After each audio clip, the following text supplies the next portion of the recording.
देखिए, कौन कांग्रेस या कोई दल क्या कह रहा है, इंडिया गठबंधन, हम ही कंफ्यूज हो गए होंगे। इसका मतलब अगर हम उन मीटिंगों में बैठे हैं तो हम ही कंफ्यूज रहे होंगे। इसीलिए जिस व्यक्ति के बारे में आप बात कर रहे हैं, मुझे नहीं पता कि कांग्रेस पार्टी का कौन व्यक्ति इस तरह की बात कर रहा है। हमें तो ये लगा कि जब मध्य प्रदेश के मुख्यमंत्री जो रहे, पूर्व में कई बार मुख्यमंत्री रहे, वो रहे, उन्होंने मीटिंग बुलाई और पूछा समाजवादी पार्टी से। हमने अपनी पूरी परफॉर्मेंस बताई, किस समय पर समाजवादी पार्टी के विधायक कहाँ जीते हैं।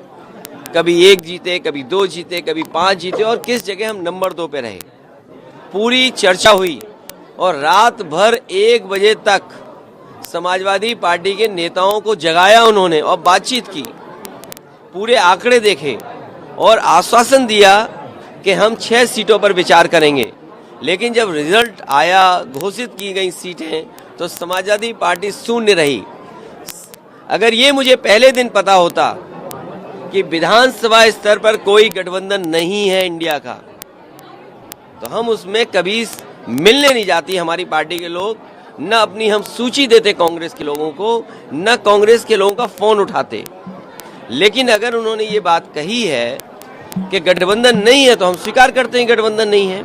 और गठबंधन अगर केवल उत्तर प्रदेश में केंद्र के लिए होगा तो उस समय विचार किया जाएगा और जैसा व्यवहार होगा समाजवादी पार्टी के साथ, वैसा ही व्यवहार उनको देखने को मिलेगा यहाँ पर। सर, उन्होंने कहा कि हमने घोसी में समर्थन किया और ऐसा रहा। किस नेता के बारे में बात कर रहे हो आप? ये कांग्रेस के कौन नेता है? उनके प्रदेश अध्यक्ष कह रहे हैं। देखिए, प्रदेश अध्यक्ष की कोई हैसियत नहीं है, न वो पटना की मीटिंग में थे, न वो जाकर के मुंबई की मीटिंग में थे। इंडिया के बारे में क्या जानते हैं वो गठबंधन के बारे में? उनकी क्या हैसियत है जो बोल रहे हैं इस तरह की बात? इस उनसे पूछिए, रात को 1 बजे तक क्यों उनके मुख्यमंत्री कमलनाथ जी ने बैठाया, क्यों उनके पूर्व मुख्यमंत्री दिग्विजय सिंह जी ने बैठाया? वो क्या उनके मुख्यमंत्री नहीं है क्या उनके प्रदेश के? अगर वो मुख्यमंत्री नहीं थे तो इस तरह की भाषा नहीं बोलनी चाहिए उनको। और इसका मतलब ये हुआ कि आप दूसरे दलों को बेवकूफ बना रहे हैं आप बैठा करके। क्या गठबंधन का क्या मतलब? ये बीजेपी से मिले हुए लोग हैं, ये कांग्रेस के लोग बीजेपी से मिले हुए लोग हैं। तो आगे की अभी क्या रणनीति? ये जो बीजेपी से मिले हुए, देखिए, अगर मुझे पता होता कि गठबंधन प्रदेश स्तर पे नहीं है तो मैं समाजवादी पार्टी के नेताओं को दिग्विजय सिंह जी के पास नहीं भेजता। अगर मुझे ये पता होता कि समाजवादी पार्टी को प्रदेश स्तर पे गठबंधन नहीं कर रहे हैं, मैं कमलनाथ जी के पास अपनी पार्टी के लोगों को नहीं भेजता। और मुझे ये भरोसा होता कि कांग्रेस पार्टी के लोग धोखा देंगे तो मैं उनकी बात पे भरोसा नहीं करता। मुझे बताया गया कि 6 सीटों पर आपके लिए सोचा गया है, विचार किया गया है और उस पर तय करेंगे।